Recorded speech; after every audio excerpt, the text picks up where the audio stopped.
Ou nós confiamos que Ele é Deus para cuidar de nós, ou nós paramos por aqui. Ou nós paramos por aqui. Não é? Então fica aí uma primeira dica, tomar este cuidado com o tipo de pessoa com que nós conversamos, com a aliança que nós fazemos, porque aquilo pode causar um bem-estar momentaneamente, pode parecer bom no momento, mas quando o tempo vai passando, aquilo vai criando um problema, vai criando uma dificuldade, daqui a pouco nós estamos todos enrolados naquele tipo de situação, e aí cai naquele laço como Acabe caiu. Né? Então fica aí uma primeira dica. Mas então, voltando agora à linha que eu quero falar, Elias, no capítulo 18, ele vendo todas essas coisas, ele era o pregador, ele era o pastor ali, ele era o representante de Deus. Elias então faz um desafio aos profetas de Baal, profetas eles que eram pagos e mantidos por Jezabel. E Elias então faz um desafio. E diz para eles: vamos então subir a montanha e vamos oferecer sacrifício. E aquele Deus que responder, que seja Deus sobre Israel. Olha a convicção de Elias, olha como Elias estava empenhado, estava confiante, porque Elias era um homem de experiência com Deus. Elias tinha tudo aquele aparato celeste, tinha aquela chamada e tinha convicção. Ele chamou eles para um desafio. E os profetas então aceitaram os desafios até que eles subiram. Então todo Israel subiu para poder ver aquele desafio público. Os profetas de Baal subiram, como nós conhecemos a história, fez o altar, preparou o altar e começou então a oferecer seus sacrifícios, começou a se cortarem, começou a fazer aquele ritual todo invocando Baal para que Baal pudesse vir receber o sacrifício. Começaram a se cortar e tantas coisas. Olha a convicção de Elias. Ele chegou num determinado momento e disse para ele: olha, quem sabe o Deus de vocês não viajou, hein? Não está aí. Quem sabe o Deus de vocês não está dormindo? Olha a convicção de Elias. Elias sabia que o posicionamento que ele tinha, que ele estava, e o Deus de Israel viria. Ele não poderia falar isso se ele não tivesse convicção. Aí estava um homem convicto, ali estava um homem embasado.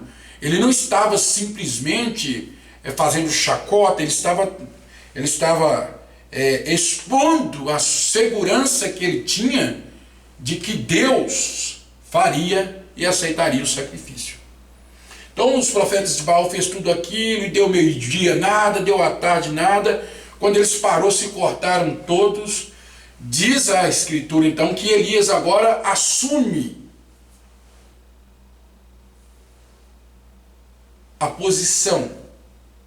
Ele assume ali agora, ele tira tudo. Mas uma coisa que Elias faz, ele vai lá e desfaz todas as coisas que os profetas de Baal fizeram e ofereceram. Elias vai ali e ele restaura o altar. Ele tira toda, não podia haver nenhuma pedrinha que fosse oferecida para Baal ali, não podia haver nada. Elias limpou tudo. É isso que acontece. Nós, quando vamos oferecer o nosso culto, oferecer a nossa adoração, o nosso sacrifício, nós temos que ter dentro de nós que tiramos todas essas coisas que foram apresentadas a Baal. Não adianta eu ir para a igreja, não adianta eu orar, não adianta eu buscar. se tem alguma coisinha de Baal ali na minha vida. Vamos tomar aqui a nossa vida como o altar. Não é assim? Nossos corpos em sacrifício vivo e agradável a Deus. Se tiver algo errado no altar, irmão, irmã, Deus não vai receber. Às vezes tem oração que não chega. Às vezes tem oração que não ultrapassa nem o teto de nossa casa, porque tem uma coisinha de Baal lá.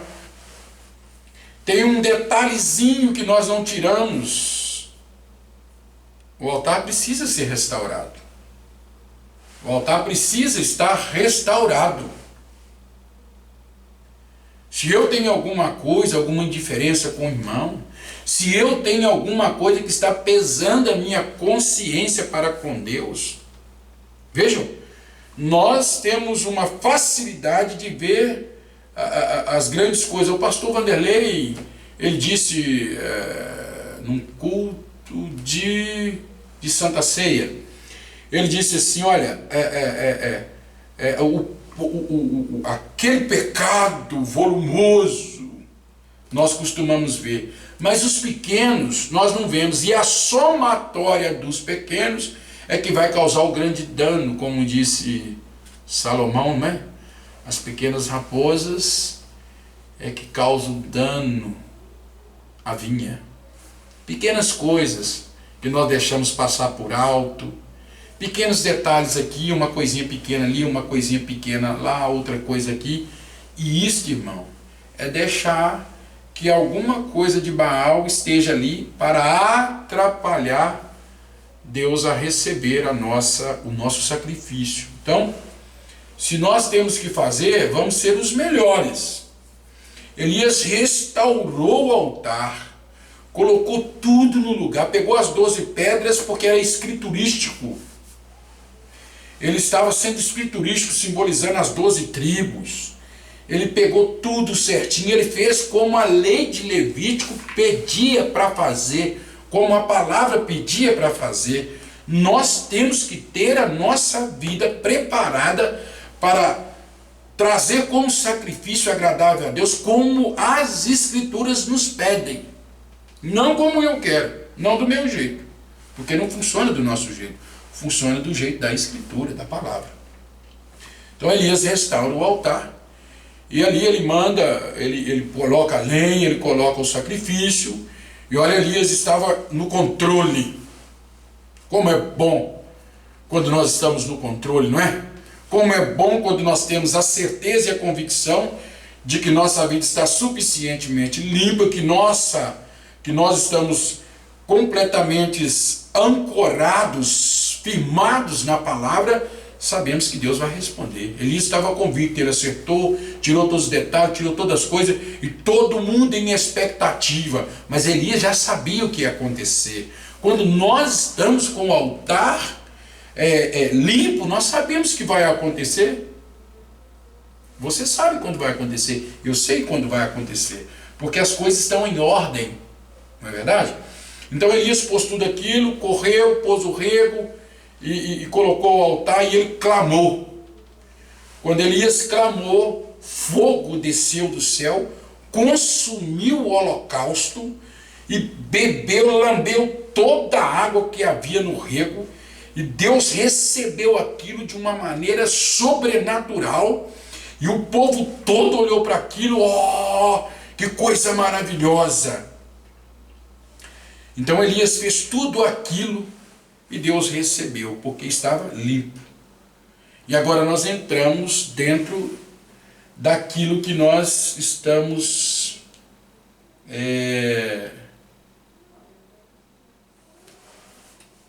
falando do princípio. Eu entrei aqui em Elias para a gente tomar algumas etapas. Mas vejam, agora quando nós entramos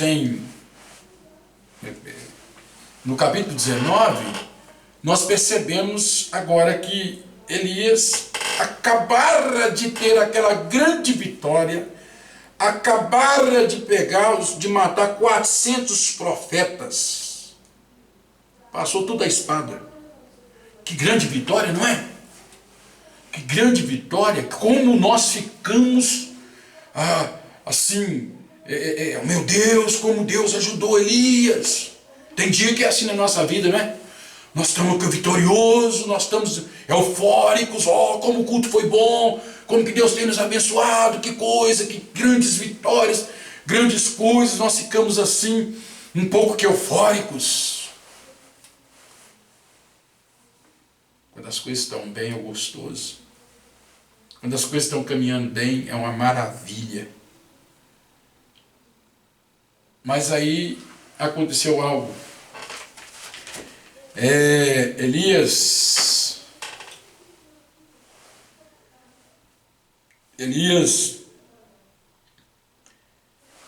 recebeu uma ameaça.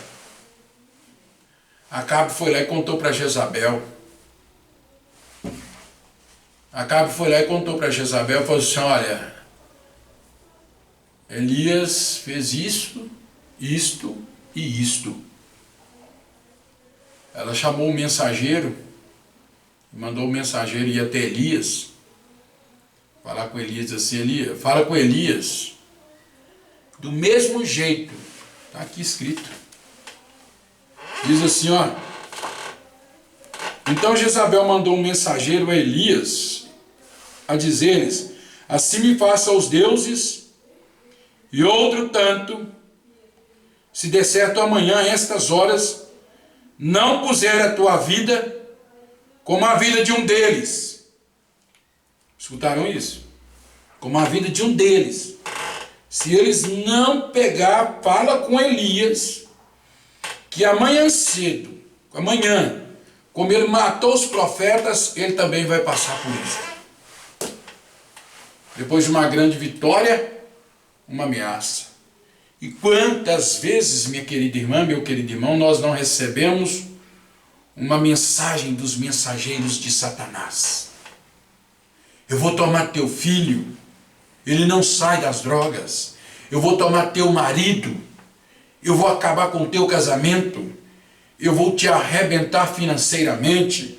Tantos mensageiros de Satanás, não é verdade? Nós não recebemos notícias assim? Não é? Quando Elias recebeu esta notícia,